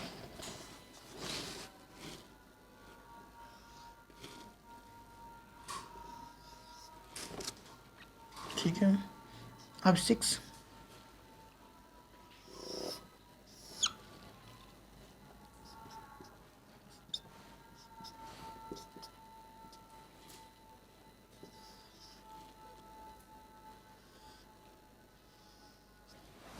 ये आपके एक्सरसाइज के सारे ग्राफ थे। 6 ग्राफ थे, 6 क्वेश्चन है एक साथ में। Complete exercise complete. एग्जाम्पल कुछ सेम है तो सेम बता दे रहा हूँ। देखिए अब इसमें हमें क्या करना है। हमने क्या कहा था, पॉलिनोमियल ऑफ ज़ीरोज़ यहाँ पे बताने कितने हैं। तो पॉलिनोमियल ऑफ ज़ीरोज़ में मैंने बताया था कि हमारे पास जितनी भी वैल्यू होगी x की, जितने हमारे पास पॉजिटिव या नेगेटिव वैल्यू होगी x की, उतने हमारे पास पॉलिनोमियल ऑफ ज़ीरोज़ होंगे। अब मान लो यहाँ पे ये 0 लिखा है, यहाँ पे 1 है, यहाँ पे 2 है, यहाँ पे 3 है, यहाँ पे 4 है, यहाँ पे -1 है, -2 है, -3 है, -4 है। अब अगर इस इक्वेशन में जो ये ग्राफ बना है, इस ग्राफ के अकॉर्डिंग समझें तो अगर इस इक्वेशन में कोई भी वैल्यू x की होती तो ये जो लाइन सीधी ऐसे गई है ना, इस पॉइंट से गुजरती ना, कोई पॉइंट से गुजरती, ये लाइन किसी भी पॉइंट से गुजरती ना, अगर कोई भी वैल्यू x की होती, लेकिन कोई भी पॉइंट से नहीं गुजरी, दैट मीन्स यहाँ पे x की कोई भी जीरो, x का कोई ऐसा मान ही नहीं है कि हमारी जो इक्वेशन है उसका मान 0 कर दे। देखो ये ऐसे जा रही है, y एक्सिस पे है। ये लाइन जो है, जो ग्राफ की लाइन है, जितनी बार x एक्सिस से गुजरेगी दैट मीन्स x की उतनी वैल्यू है, और x की उतनी वैल्यू है दैट मीन उतने जीरो हैं हमारे पास। तो इस कंक्लूजन में सीधा ये है कि ये ग्राफ जितनी बार x लाइन पे इंटरसेक्ट करेगा, x लाइन पे कट करेगा, जैसे कि ये x की लाइन है, यहाँ पे मैंने नहीं बताया, एक सेकंड इसको बनाता हूँ। ये जितनी बार एक्स की लाइन से गुजरेगी लाइन, ये जो हमारा इक्वेशन की वैल्यू फाइंड कर रहे हैं जितनी बार गुजरेगी, इसमें देखो यहाँ से कोई गुजरी नहीं गुजरी, तो इसमें नंबर ऑफ ज़ीरो कितने हैं, हमने कहा नंबर ऑफ ज़ीरो कितने हैं, जीरो हैं, नंबर ऑफ ज़ीरो इसमें जीरो है। यहाँ पे आए, हमने देखा एक बार x की वैल्यू फाइंड हुई है। अब ये x की वैल्यू कितनी होगी हमें नहीं पता, हमें जानना भी नहीं है, हमें तो सिर्फ बताना है कि जीरो कितने हैं, हमें तो यही बताना ना। यहाँ पे कुछ भी हो, 4 हो, 5 हो, 100 हो, 1000 हो, 2000, हमसे मतलब ही नहीं। हमने कहा ये एक बार गुजरी है यहाँ से, हमने कहा 1 है, नंबर ऑफ ज़ीरोज़ कितने हैं, 1 है। यहाँ पे हमने देखा कितनी बार गुजरी, हमने कहा सर एक बार गुजरी, 2 बार, 3 बार, 3 बार गुजरी है, दैट मीन्स x के 3 मान हैं जो इक्वेशन को जीरो कर देंगे। तो हमने कहा नंबर ऑफ ज़ीरोज़ कितने, हमने कहा 3 हैं, कितने हैं, 3 हैं। अब यहाँ पे देखो तो समझ गए होंगे कि 2 बार गुजरी है सर, 2 वैल्यू x की ऐसी हैं जो इक्वेशन को 2 बार जीरो कर देंगी, तो हमने कहा यहाँ पे 2 हैं। यहाँ पे देखो कितनी है, क्योंकि सर एक बार गुजरी, 2 बार गुजरी, 3 बार गुजरी, 4 बार, 4 मान है x कैसे जो इक्वेशन को जीरो बना देंगे। हमने कहा नंबर ऑफ ज़ीरोज़ 4 है। यहाँ पे आओ, यहाँ पे कितनी है, आपको कहा सर 1 है, 2 है, 3 है, कितने हैं, 3 है। यहाँ पे सिर्फ टच हो गई है, आप कहेंगे 3 है, हमने कहा ठीक है 3 है। बस हमें यहाँ पे सिर्फ ये जानना था कि नंबर ऑफ x की वैल्यू कितनी है, कोई इक्वेशन में जितनी वैल्यू होंगी उतनी बार लाइन x के ग्राफ से x का जो एक्सेस है पॉजिटिव या नेगेटिव में दोनों तरफ से हमारी लाइन गुजरेगी, और जितनी बार गुजरेगी, जितनी बार घूमेगी, टच करेगी, उतने हम कह देंगे वैल्यू है x की जो इक्वेशन को जीरो कर देंगे, उतने जीरो हो गए। ठीक है, तो नॉर्मली कैसे फाइंड कर सकते हैं वो मैंने इससे पहले बता दिया। तो आई होप ये आपकी एक्सरसाइज कंप्लीट हो गई है, मैंने बता दिया है। अब दूसरी ये जो बुक है हमारे पास, इसके भी क्वेश्चन बता देते हैं बालाजी। ठीक है, इसमें के क्वेश्चन 1-2 डिस्कस कर लेते हैं, फिर सेम क्वेश्चन है वो आप करिएगा।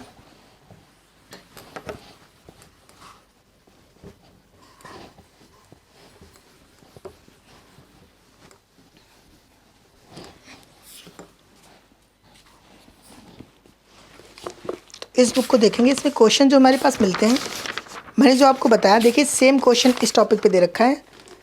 जो हमारे पास अगर कोई, मैं क्वेश्चन लिख रहा हूँ, रिटर्न कर रहा हूँ,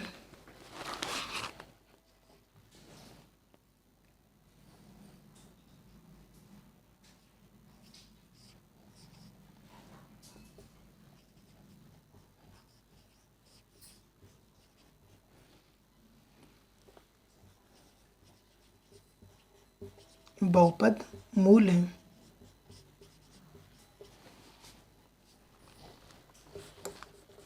बहुपद क्या है हमारा, जो हमारे पास स्ट्रक्चर दे रखा है,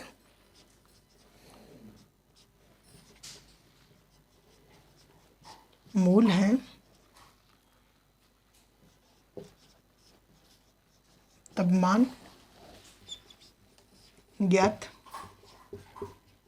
कीजिए। किसका किसका, इस क्वेश्चन में क्वेश्चन दे रखा है कि हमें मान ज्ञात करना है alpha square plus beta square का, और दूसरा दे रखा है इसमें alpha square beta plus alpha beta square, ऐसे दे रखा है।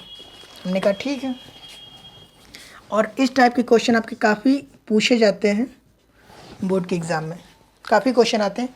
तो हमने कहा तो हमारा ये, इसको क्या कहेंगे, पॉलिनोमियल कहेंगे, ये क्वाड्रेटिक पॉलिनोमियल कहेंगे या क्वाड्रेटिक इक्वेशन कहेंगे, आप बताइए। तो मैंने अभी बताया है कि जब तक इसके आगे जीरो नहीं, इक्वल जीरो नहीं लगा है, तब तक हम इसको क्या कहेंगे, क्वाड्रेटिक पॉलिनोमियल कहेंगे। तो हम क्वेश्चन 1 इस साइड बताएंगे, क्वेश्चन 2 इस साइड।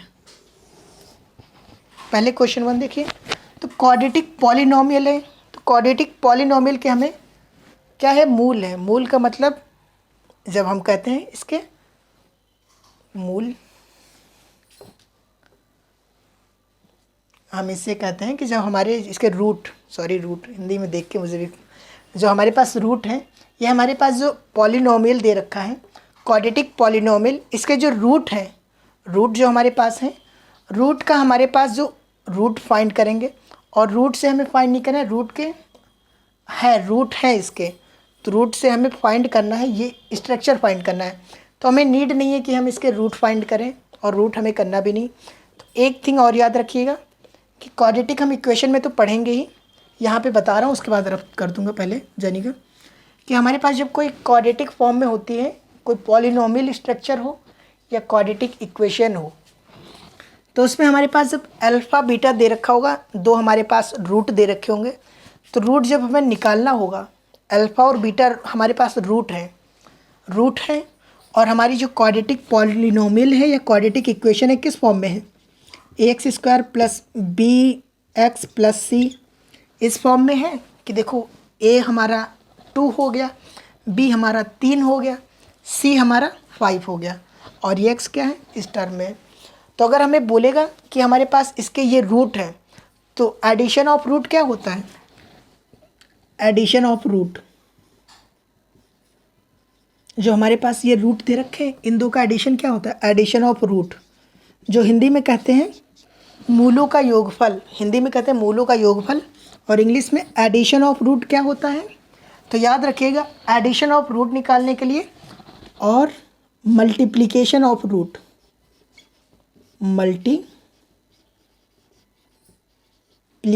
ऑफ रूट, दोनों याद रखिएगा। दोनों के लिए क्या फॉर्मूला होता है, फॉर्मूला क्या एक स्टेप होता है कि जो हमारे पास ये b दे रखा है इसके लिए होता है -b/a, किसके लिए, एडिशन ऑफ रूट। जब हमसे कोई पॉलिनोमियल स्ट्रक्चर देगा या पॉलिनोमियल हमारे पास क्वाड्रेटिक इक्वेशन देगा, तो हम उसमें हमें निकालने दे देगा कि एडिशन ऑफ रूट निकालिए, मल्टीप्लिकेशन ऑफ रूट, तो हम कैसे निकालेंगे। तो हमें सिर्फ करना ये होता है कि हमने माना कि ये जो हमारे रूट है अल्फ़ा और बीटा, तो एडिशन ऑफ रूट माइनस का b/a, multiplication of root c/a, minus का b/a c/a, दैट मीन्स क्या है कि जो ये वैल्यू दे रखी है b इसमें क्या है, आप कहेंगे सर b इसमें 3 बराबर है।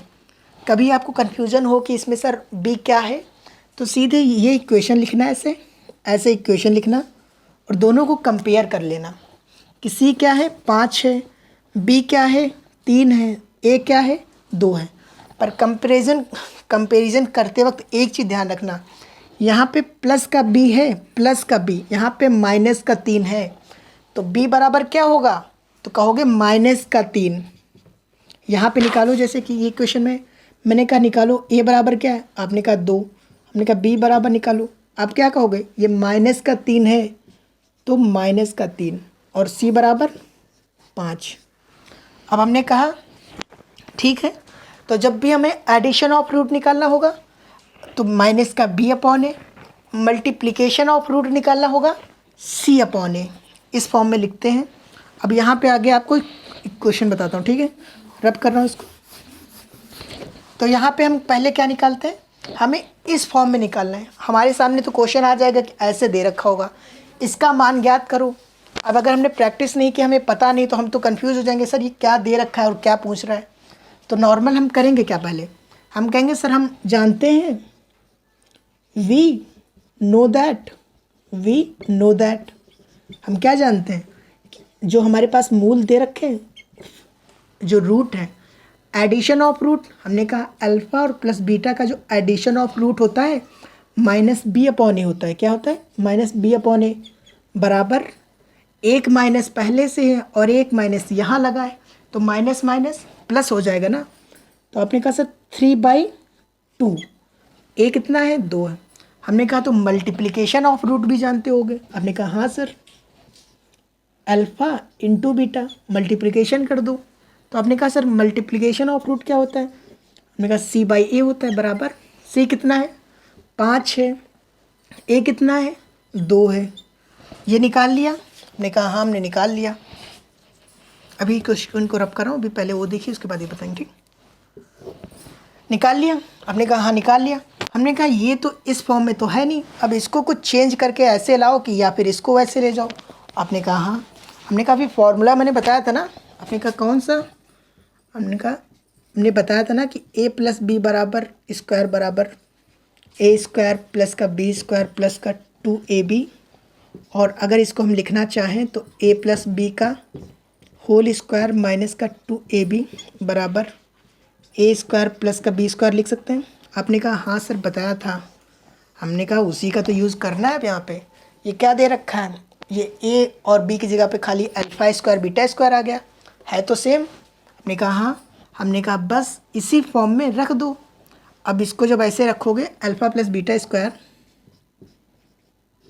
Alpha square plus beta square बराबर alpha plus beta whole square minus का 2 अल्फ़ा बीटा हो गया। हमने कहा हाँ, हमने कहा तो देखो इसकी अल्फ़ा प्लस बीटा तुमने निकाला है। हमने कहा कहाँ निकाला, हमने कहा देखो ये निकाला है ना। हमने कहा हाँ, हमने कहा कितना निकाला, आपने कहा 3/2। हमने कहा तो 3/2 ऐसे रखो, उसके ऊपर जब यहाँ स्क्वायर लगा तो ऐसे स्क्वायर लगा दो, कुछ नहीं करना, ये जो निकाला था ऐसे रख दिया। हमने कहा फिर माइनस लगाओ, माइनस लगाए। हमने कहा 2 रखो, अल्फ़ा बीटा कितना निकाला, आपने कहा सर 5/2। हमने कहा इंटू करके 5/2 ऐसे लिख दो, रख दिया। मतलब 2 कट जाएगा, आपने कहा हाँ, हमने कहा काट दो। हमने कहा इसका जब स्क्वायर हटाओगे तो रूट हटाओगे स्क्वायर का तो क्या आ जाएगा, आपने कहा सर 9 आएगा, बटे में 4 आएगा, और ये माइनस का माइनस ऐसे उतार देंगे। हमने कहा ठीक। हमने कहा अब माइनस कर दो, एलसीएम ले लो। एलसीएम लेना हो तो होगा ना, 4 को हम एलसीएम कैसे लेंगे, 4 लिखेंगे, 9 माइनस का 5 इंटू 4, ठीक। तो 9 माइनस का 5 × 20 बटे में 4 हो गया। तो इधर क्या करेंगे, माइनस का 11/4, ये हो गया आंसर। बस इतना करना था, हमारा आंसर आ गया। क्लियर हुआ होगा कि इस फॉर्म में निकालना था। हम पहले क्या करेंगे, उसके एडिशन ऑफ रूट निकालेंगे। हर क्वेश्चन में जिसमें आपको ऐसे दे रखा हो, पहला स्टेप आपका क्या होगा, पहले एडिशन ऑफ रूट मल्टीप्लिकेशन, मूलों का योगफल, मूलों का गुणनफल निकालो। फिर उसके बाद इस तरीके से इसको सेट करो, जो ये होगा इसको थोड़ा चेंज कर लो या फिर इसको चेंज कर लो, करके उसके बाद ऐसे फॉर्म में ले आओ कि हम इस वैल्यू से अपना काम कर सकें। हमें करना क्या है, हमें कोई मतलब नहीं, हमें मतलब ये है कि हम ऐसे सेट कर दें कि हम इन वैल्यू से अपना सवाल को सॉल्व कर लें। बस इस लेवल तक जाना है। रब कर रहा हूँ, नोट कर लिया होगा। नेक्स्ट क्वेश्चन बताता हूँ। इसका ही जो सेकंड पार्ट दे रखा था, सेकंड पार्ट में क्या पूछा था हमसे, सेकंड पार्ट में इसके पूछा था कि अगर हमारे पास अल्फ़ा स्क्वायर हो, बीटा हो, प्लस का बीटा स्क्वायर हो, अल्फ़ा हो, ठीक है, इसको ये वैल्यू फाइंड करनी। हमने कहा अभी हमने निकाला था ना कि अल्फ़ा प्लस बीटा, हमने निकाला था ना, जो निकाला था क्या निकाला था कि अल्फ़ा प्लस बीटा बराबर क्या निकाला था, आप कहेंगे 3/2। हमने कहा अल्फ़ा बीटा निकाला था, क्या निकाला था, आप कहेंगे सर 5/2। हमने कहा ठीक है, ये रखे रहना, अभी नीड पड़ेगी यहाँ पे। हमने कहा अब इसमें देखो कुछ ऐसा बन रहा है क्या, अब आपको भी थोड़ा थिंक करना पड़ेगा, बार बार प्रैक्टिस करनी पड़ेगी, तब आप सोच पाओगे एग्ज़ाम हॉल में कि इसको करना क्या है। तो आप देखो कुछ इसको बना सकते हो क्या, ऐसे कोई वैल्यू पुट कर सकते हो। आपने कहा नहीं सर। हमने कहा एक काम करो, दोनों में कॉमन क्या दिख रहा है, आपने कहा दोनों में सर अल्फ़ा बीटा दोनों में है। हमने कहा तो अल्फ़ा बीटा दोनों में कॉमन ले लो। हमने कहा ठीक है। ये कब आएगा आपके माइंड में, हम अल्फ़ा बीटा कॉमन ले लें, जब बार बार प्रैक्टिस करोगे। तो अल्फ़ा बीटा जब कॉमन ले लोगे तो अंदर क्या बचेगा, आपने कहा सर ये बीटा चला गया, इसका एक अल्फ़ा चला गया तो एक अल्फ़ा बचा, और इसका बीटा चला गया, अल्फ़ा चला गया, एक बीटा बचा। हमने कहा देखा कितना आसान था ये। अल्फ़ा बीटा तुमने क्या निकाला था, 5/2, और हमने कहा अल्फ़ा प्लस बीटा, आपने कहा सर 3/2। हमने कहा दोनों कर दो तो कितना हो जाएगा, 5 × 15 और 2 दूना 4, बस आंसर हो गया। क्लियर हुआ होगा। तो इसमें क्या मैंने क्वेश्चन नंबर आपको बता दिया है। एग्जाम्पल अब क्वेश्चन देखेंगे तो सेम सारे इसी पैटर्न पे पूछे गए हैं, सेम सारे इसी पे पूछे गए हैं कि मूलों का गुणनफल, मूलों का योगफल, ठीक है। और जो एक्सरसाइज नंबर 1.2 है, इसमें जो नेक्स्ट एक्सरसाइज है आपकी, उसमें भी सेम पूछा गया है। तो इसके जो क्वेश्चन बचे हुए मैंने इतना बता दिया, काफ़ी लंबी क्लास हो जाएगी अदरवाइज। तो इसका क्वेश्चन इस टाइप के प्रैक्टिस कीजिएगा, सारे क्वेश्चन जो आपको कन्फ्यूजन होती बताइएगा, और कल मैं ट्राई करूँगा कि इस एक्सरसाइज के हम ज़्यादा से ज़्यादा क्वेश्चन आपको बता दें, ठीक है। तो अगर आपने चैनल को भी लाइक नहीं किया है, तो अगर आपको अच्छा लग रहा है कंटेंट तो मैं कंप्लीट कर रहा हूँ, तो आप चैनल को सब्सक्राइब कर लीजिए। आपको सारे वीडियो मिलेंगे, कंप्लीट मैथ में कराऊँगा जनवरी की लास्ट तक, उसके बाद रिवीजन करेंगे। सब्सक्राइब कर दीजिए, लाइक कर दीजिए, और आपके फ्रेंड कोई हो 10th स्टैंडर्ड में तो उन्हें शेयर कर दीजिए। Thank you.